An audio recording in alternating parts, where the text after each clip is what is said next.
नमस्कार, आपका स्वागत है हमारे चैनल में। मैं हूं किरण वर्मा। तो जैसे आप जानते हैं कि हम डिफरेंट इशू लेके आपके सामने रूबरू होते हैं। तो आज हम बात करेंगे स्टेट लैंड को लेके, और इसकी जानकारी देने के लिए मेरे साथ हैं डिस्ट्रिक्ट वाइस प्रेसिडेंट हैं होशियार सिंह जी, और प्रदेश कांग्रेस के एग्जीक्यूटिव मेंबर हैं। उनसे हम चर्चा करेंगे और जानेंगे कि उनकी क्या राय है और क्या कहना चाहेंगे हमारे चैनल के माध्यम से, जो ये इशू स्टेट लैंड का बना हुआ है इस वक्त जम्मू कश्मीर में। तो स्टेट लैंड को लेके काफ़ी लोग परेशान हैं, तो आप किस नज़र से देखते हैं और क्या कहना चाहेंगे हमारे चैनल के माध्यम से? देखिए किरण जी, सबसे पहले तो मैं एक बात बोलूँगा। इस चीज़ के लिए तो हम पहले भी बोलते रहते थे, चाहे एज ए जर्नलिस्ट हम लिखते भी रहते हैं इसके लिए कि जो इंक्रोचमेंट है उन पे रोक लगनी चाहिए। लेकिन एक बात हम और बोलेंगे कि जो गरीब आदमी है, गरीब आदमी को नहीं तंग करना चाहिए। जिनके पास 2 4 मरले 5 मरले 10 मरले ज़मीन है, मकान बनाए हैं या कमर्शियल अपना रोज़ी रोटी गुजारा कर रहे हैं। बाकी अगर इंक्रोचमेंट की बात करें तो मैं ओवरऑल सबकी बात नहीं करूंगा, मैं अपनी सब डिवीज़न की बात करूंगा, सब डिवीज़न जम्मू की।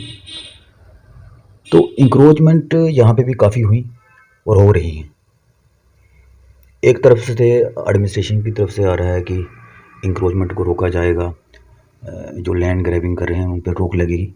लेकिन मैं खासकर एडमिनिस्ट्रेशन का इस तरफ तो ध्यान दिलाऊंगा कि यहाँ पे भी अभी भी इस तरीके से हो रहा है, इंक्रोचमेंट हो रही हैं। और एक बात और मैं बोलूँगा, ये सब चीज़ें जो कंसर्न रेवेन्यू या जेडी वालों की मिली भगत के बगैर नहीं हो सकती। ये चीज़ जब तक कंसर्न डिपार्टमेंट वाले मिले ना हो तब तक ये चीज़ पॉसिबल नहीं हो ही नहीं सकती। और जो इंक्रोचर हैं, जहाँ तक अगर मैं हम बात बोलूँ कि जिस तरह से जो हमारे पास सोर्सेज हैं, जहाँ जो हमारे पास जो मटेरियल हमारे पास पड़ा हुआ है, उस चीज़ से हम अगर बोलें तो जिस तरह से सरकारी ज़मीन को एलबी करके बेच दिया गया, ओनर लैंड शो करके स्टेट लैंड को बेच दिया गया, रॉन्ग एंट्रीज, और बेसिकली ये सब मिली वक्त से होता है। और अभी भी ऐसी चीज़ें हो रही हैं। अगर मैं अपने सब डिवीज़न की बात करूँ, यहाँ पे मैं कह रहा हूँ शिशु समाधि तक नहीं छोड़ा गया, उनको भी इंक्रोचमेंट चल रही है, अभी भी चल रही है, अभी भी चल रही है। और स्टेट लैंड हो, जेडी लैंड हो, मैं बोलूँगा कि अगर हमारे सब डिवीज़न में देखिए बहुत बुरी हालत है। एक तरफ से एडमिनिस्ट्रेशन की इतनी मतलब सख्त कार्रवाई की जा रही है कि इंक्रोचर को पकड़ा जाएगा, लेकिन मैं एडमिनिस्ट्रेशन बोलूँगा आपके माध्यम से कि इस सब डिवीज़न में थोड़ा ध्यान दें। और मुझे लगता है कि जितने इंक्रोचर जहाँ पे हैं, मुझे लगता है और कहीं नहीं होंगे। आप ये बताएं कि ये कसूर किसका है? जैसे स्टेट लैंड की अगर हम बात करें, रोशनी एक्ट की बात करें, तो कहीं ना कहीं डिपार्टमेंट का तो मिलीभगत होती है ना इसमें। तो आप क्या कहेंगे? देखिए, रोशनी के तहत जो चीज़ें जो पहले सरकारें थी, उन्होंने रोशनी के तहत इस चीज़ को इस चीज़ के लिए लोग आर्डर निकाले थे कि जिनके पास जो ज़मीन है वो रोशनी के तहत उनके लोगों के नाम कईयों की हुई थी, कईयों ने फाइलें लगाई थी। और अगर आप बात करें कि ये चीज़ें जो हो रही हैं कि जो स्टेट लैंड इंक्रोचमेंट हुई हैं, जहाँ पहले हुई थी, जहाँ अब जो अभी हो रही हैं लेटेस्ट जो हुई हैं, ये कंसर्न डिपार्टमेंट की मिली भगत के बगैर नहीं हो सकते। जैसे मैंने आपको पहले बोला, पटवारी हो, नायब तहसीलदार हो, या और भी जो इनके कंसर्न ऑफिसर होते हैं, उनकी मिली भगत से बगैर नहीं हो सकता। क्योंकि किरण जी, जो रिपोर्टें ऊपर हाई अफसर को देनी है तो जो नीचे वाले अफसर हैं वो यही देते हैं, चाहे पटवारी हो, चाहे नायब तहसीलदार हो, चाहे तहसील, यही लोग ऊपर रिपोर्टें देते हैं कि ये सरकारी ज़मीन है, ये स्टेट लैंड है, ये जेडी लैंड है, ये चाइल्ड ग्रेव यार्ड है, ये टेम्पल लैंड है, ये घास चराई है, या और भी जो किस्म की ज़मीन है जिस पर एडमिनिस्ट्रेशन रोक लगाई है। ये सब जो नीचे के हाई अफसर होते हैं कंसर्न रेवेन्यू के या जेडी के, उन्होंने बताना होता है। लेकिन जब वही लोग मिल जाएंगे साथ, जो इंक्रोचर के साथ वही मिल जाएंगे, तो बताएगा कौन? जिस तरह से मैंने पहले बोला आपको कि मैं एडमिनिस्ट्रेशन से और स्पेशली डीसी मैम से बोलूँगा कि हमारी सब डिवीज़न में देखने की ज़रूरत है। अभी भी इंक्रोचमेंटें चल रही हैं और मुझे लगता है कि इस डिवीज़न में देखने की ज़रूरत है। और बाकी जैसे मैंने आपको पहले बोला कि इसमें कि जो गरीब लोग हैं उनको तंग नहीं करना चाहिए। हाँ, जिन्होंने की है उन पे कार्रवाई आप करें, लेकिन गरीब लोगों को तंग नहीं करना चाहिए। और बाकी जो से इंक्रोचर कौन है? से इंक्रोचर तो वो हैं जो ऐसी ज़मीनें इंक्रोच करके उनको सेल करते हैं। जो बेचारा 50-60 साल से अपनी वहाँ पे रह रहा है, उसका मकान बना हुआ है, जहाँ अपना कोई उसकी दुकान चला रहा है, वो थोड़ी इंक्रोचर हुए। इंक्रोचर तो वो हैं जो ऐसी ज़मीनें दे के रेवेन्यू वालों से मिलके उनको सेल कर रहे हैं, या जिन्होंने सेल की हुई हैं, वो हैं सही मैंने इंक्रोचर। क्या आप चाहते हैं कि एडमिनिस्ट्रेशन को चाहिए कि जो गरीब लोग हैं उनके घरों में नोटिस जा रहे हैं, तो उन्होंने कहीं ना कहीं पैसे दे के ही जगह ली होगी ना? अब उन्हें क्या पता कि ये स्टेट लैंड है या क्या है, जिन लोगों ने बेची है उनको पकड़ना चाहिए एडमिनिस्ट्रेशन को? देखिए किरण जी, मैंने जिस तरह से आपको पहले बोला कि विभिन्न लोगों ने इस चीज़ के लिए बोला है कि इस चीज़ पे जो जो गरीब लोग हैं उन पे इस तरह की कार्रवाई नहीं होनी चाहिए। लेकिन जिस तरह से नोटिस एज इट इज़ सबको जा रहे हैं, मैं अपने यहाँ पे अगर हम अपनी सब डिवीजन की बात करूँगा, हमारे चिनौर में कहीं किसी 2-3 महल्ले में उसको भी नोटिस आया। तो मुझे लगता है कि जिस तरह से सेंट्रल गवर्नमेंट से ये आश्वासन दिया जा रहा है कि जहाँ एलजी एडमिनिस्ट्रेशन से कि छोटे लोगों को तंग नहीं किया जाएगा, लेकिन नोटिस पे नोटिस आ रहे हैं, उन लोगों के एक खौफ का माहौल बन गया है। और बाकी अगर हम बात करेंगे कि हम तो यही बोलेंगे कि जैसे मैंने आपको पहले बोला कि गरीब लोगों को इस चीज़ से परेशानी नहीं होनी चाहिए और एडमिनिस्ट्रेशन को ये क्लियर करना चाहिए कि जो गरीब लोग हैं उनको तंग नहीं किया जाएगा। हाँ, जो ग्रोचर हैं, जिस तरह से मैंने पहले, हम तो ऑलरेडी इस चीज़ के खिलाफ हैं।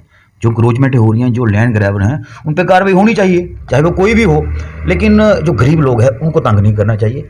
और मुझे लगता है एडमिनिस्ट्रेशन से, सेंट्रल गवर्नमेंट से और एलजी एडमिनिस्ट्रेशन से भी लोगों को इसका सिर्फ एज ए वर्बली बोला गया है कि ऐसी चीज़ें नहीं होंगी, लेकिन अभी भी नोटिस आ रहे हैं। शायद इस चीज़ का कोई जो हमारी यहाँ पे गवर्नमेंट है वो इसका कोई सोल्यूशन निकाले और जो हमारे गरीब लोग हैं उनको इस चीज़ से थोड़ा जो ये परेशानी बनी है इससे उनको थोड़ा राहत मिले। जैसे आप कह रहे हैं कि हमारे नॉर्थ ब्लॉक जो आपका ये वाला एरिया है, यहाँ पे कौन कौन से लोग हैं जो एनक्रोच कर रहे हैं और उनके ऊपर कोई कार्रवाई नहीं हो रही? देखिए, मैं किरण जी एक चीज़ बोलूँगा आपको, ये चीज़ें मैंने आपको बोला है, ये डिपार्टमेंट वालों को सारा पता होता है। जब मैंने यहाँ सब डिवीजन की लिस्ट देखी मैंने, जो कि किन किन लोगों ने लैंड क्रोच किए हुए हैं, जो मेन लोग हैं उनके तो नाम ही नहीं है उसमें। जो मेन लोग हैं, जो लोग इंक्रोचमेंट हैं, वो तो उनके तो नाम ही नहीं है। ठीक है, बड़े लोग हैं जिन्होंने इंक्रोचमेंट किया, उनके नाम ही नहीं है बीच में। तो मुझे लगता है कि ये चीज़ें तो डिपार्टमेंट को बतानी चाहिए। ये चीज़ें तो डिपार्टमेंट बतानी चाहिए, कौन कौन से लैंड ग्रैबर हैं, कौन कौन से जो इंक्रोचर हैं, जो लैंड जिस सब डिवीजन में इंक्रोचमेंट की हुई है या कर रहे हैं या पहले की हुई हैं।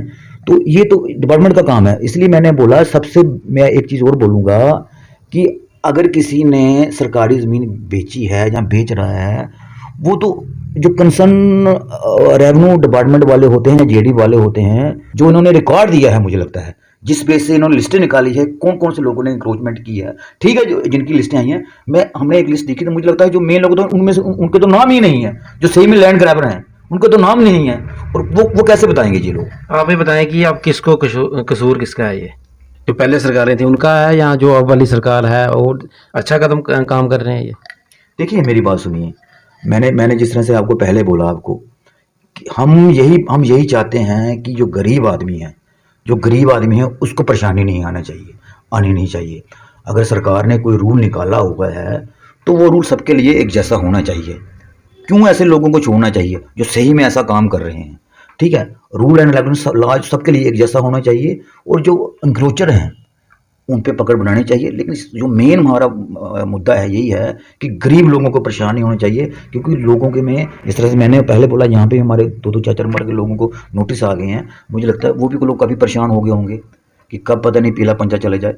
तो मुझे लगता है कि अगर कोई सरकार पहले थी, उन्होंने कोई रूल्स निकाला था, अब ये सरकार एलजी एडमिनिस्ट्रेशन या सेंटर के अंडर हमारी यूटी आती है, तो ये रूल निकालने, मेरे कहने का मतलब ये सबके लिए रूल एंड रेगुलेशन एक जैसा होना चाहिए और गरीब लोगों को तंग नहीं करना चाहिए। क्या डिमांड है आपकी और आने वाले दिनों में आपकी जो पार्टी है कांग्रेस पार्टी, वो क्या करेगी? देखिए, इस तरह से गरीब लोगों को तो तंग नहीं किया जाएगा। जो गरीब लोग हैं, जो मज़दूर लोग हैं, उनको तो तंग नहीं किया जाएगा। और बाकी ये है कि कांग्रेस पार्टी ने हमेशा लोगों की भलाई के लिए काम किया है, चाहे वो जिस तरह से पेंशन की स्कीमें थी यहाँ पे। अब मुझे लगता है यहाँ पे पेंशन की स्कीमों में थी जो हमारे बुज़ुर्गों को पेंशन मिलती थी, मुझे लगता है वो भी पेंशन बंद हो गई हैं।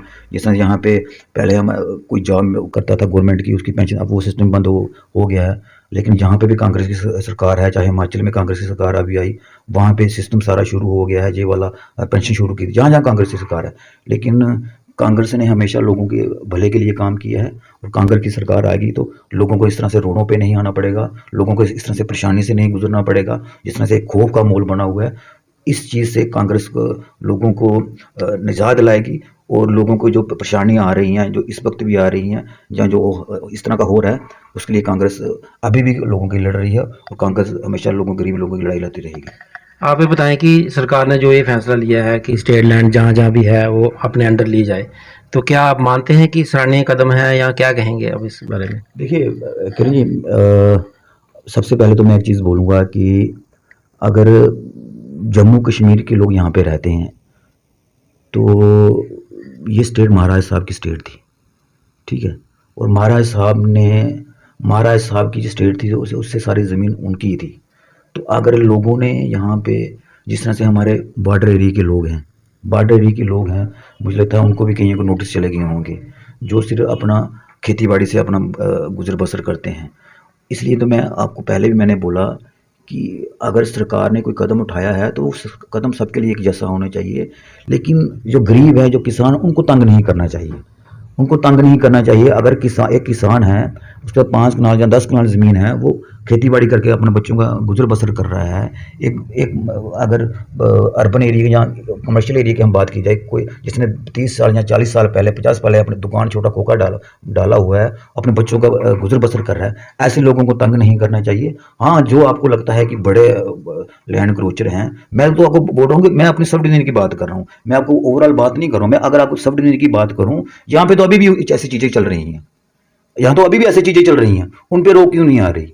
और सही में जो लैंड इंक्रोचर हैं, उनके तो नाम तक नहीं है लिस्टों में। तो ये कहीं ना कहीं मुझे लगता है कि सरकार को इस तरफ देखने की ज़रूरत है, और ऑनरेबल डीसी मैम को हम बोलेंगे इस तरफ देखने की ज़रूरत है, और ऐसे लोगों के सख्त कार्रवाई करनी चाहिए। और ऐसे ऑफिसरों पे, ऐसे कंसर्न जो पटवारी हो, नैब ऑफिसर जो कंसर्न है, उन पे भी कार्रवाई करनी चाहिए, जिन्होंने रॉन्ग एंट्रीज की है, जिन्होंने LB करके सरकारी ज़मीनें बेच दी हैं, जिन्होंने चाइल्ड ग्रे जो बिग बेच दिए हैं। लेकिन मुझे लगता है कि जब तक जो कंसर्न रेवेन्यू या जेडी अफसर, जो जेडी लो स्टाफ होते हैं, इन पे अच्छी तरह शिकंजा ना कसा जाएगा, तब तक चीज़ें पॉसिबल नहीं हो सकती, क्योंकि यही लोगों ऊपर रिपोर्टें देते हैं। जब यही गलत रिपोर्टें देंगे तो ऊपर जो हाई अफसर बैठेंगे वो भी इस तरह की रिपोर्टें तैयार करेंगे, जो ये सारा बना के देंगे। अगर इन्होंने डिजिटाइज किया, स्कैनिंग सिस्टम सारा किया, तो उसको चेक किया, क्या उसमें गलतियाँ क्या थी, रॉन्ग एंट्रीज क्या हुई हैं, कौन सी ज़मीन कितनी थी, वो ज़मीन किसने बेची, कितनी, अगर जेडी लैंड थी कितनी थी,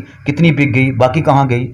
मुझे लगता है इस तरफ देखने की ज़रूरत है। और अगर सरकार ने इस तरह का कदम लिया है तो मुझे लगता है कि जो मेन इंक्रोचर हैं उन पर ज़्यादा ध्यान देने की ज़रूरत है, और गरीब और जो किसान लोग हैं उनको तंग नहीं करना चाहिए, क्योंकि वो ऑलरेडी अपना गरीब लोग हैं, वो अपना खेती बाड़ी करके या दुकानदारी करके अपना गुजर बसर करते हैं बच्चों का। और मुझे लगता है कि जो मेन है, साथ में जो कंसर्न डिपार्टमेंट के लोग हैं, इनको भी देखने की ज़रूरत है कि कौन कौन लोगों ने गलत एंट्रीज या गलत काम किए हुए हैं। क्या आप चाहते हैं कि लिखित में आपको प्रशासन की तरफ से मिलना चाहिए, कि लिखित में दिया जाए कि छोटे छोटे जो लोग हैं उनके घरों में नोटिस नहीं जाए? बिल्कुल किरण जी, बिल्कुल। मुझे लगता है कि सरकार ने इस तरह का आश्वासन तो दिया है, लेकिन ये सिर्फ वर्बली बोला है, या ऑनरेबल लेफ्टिनेंट गवर्नर साहब ने भी इस तरह से बोला है। लेकिन मुझे लगता है कि इस चीज़ को लिखित में लोगों को देना चाहिए, ताकि लोगों को जो खौफ है वो खौफ दूर हो सके, किसी तरह से लोग परेशान हो सके। धन्यवाद जी। बहुत बहुत शुक्रिया किरण जी। दर्शकों, जैसे आपने सुना कि इस वक्त मेरे साथ थे होशियार सिंह चिब जी, डिस्ट्रिक्ट वाइस प्रेसिडेंट, प्रदेश कांग्रेस के एग्जीक्यूटिव मेंबर भी हैं। इनका कहना है कि गरीब लोगों की तरफ ध्यान नहीं दिया जाए, उनका जो छोटे छोटे मकान हैं उनको तंग नहीं किया जाए। हम यही कहते हैं प्रशासन से। और जो बड़े बड़े मगरमच्छ हैं, जो जिन्होंने काफी ज्यादा तादाद में जगह एनक्रोच की हुई है, उनकी तरफ ध्यान दिया जाए, ना कि छोटे लोगों की तरफ। तो हमें उम्मीद है कि इनकी बातचीत आपको पसंद आई होगी। फिर मिलेंगे एक नए विषय के साथ। नमस्कार। कुदरती जड़ी बूटियों का अनमोल उपहार आयुलाइन का 7+ डायबिटिक केयर को अपनाएं।